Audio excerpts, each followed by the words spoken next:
Is space colonization the final frontier or the next chapter of human exploitation?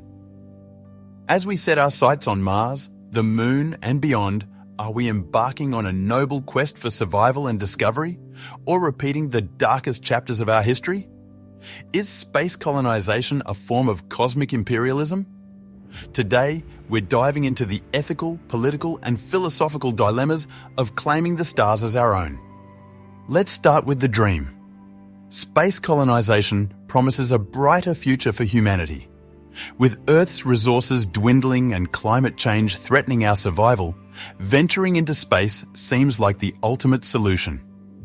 Imagine self-sustaining cities on Mars, mining asteroids for rare minerals, and harnessing the limitless energy of the sun. But here's the catch.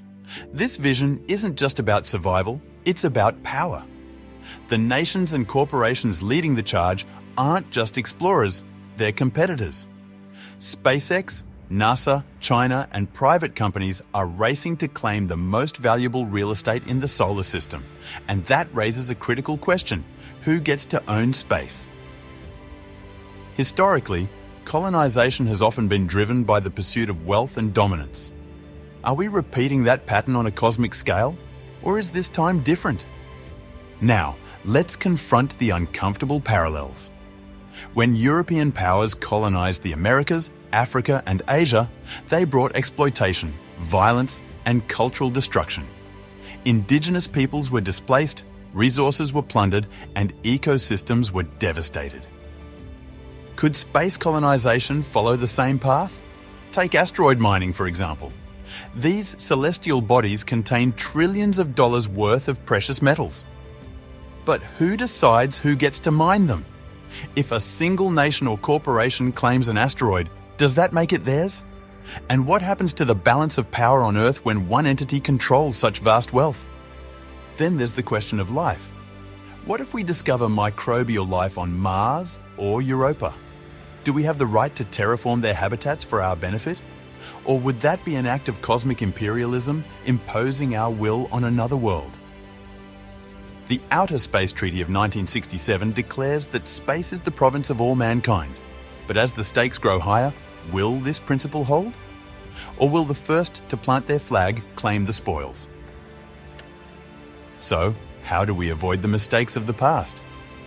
The answer might lie in a new paradigm for space exploration, one rooted in cooperation, sustainability, and respect. Instead of competing for dominance, nations and corporations could work together under a unified framework. Imagine an international space agency overseeing colonization efforts, ensuring that resources are shared equitably and that no single entity holds too much power. We could also prioritize ethical considerations.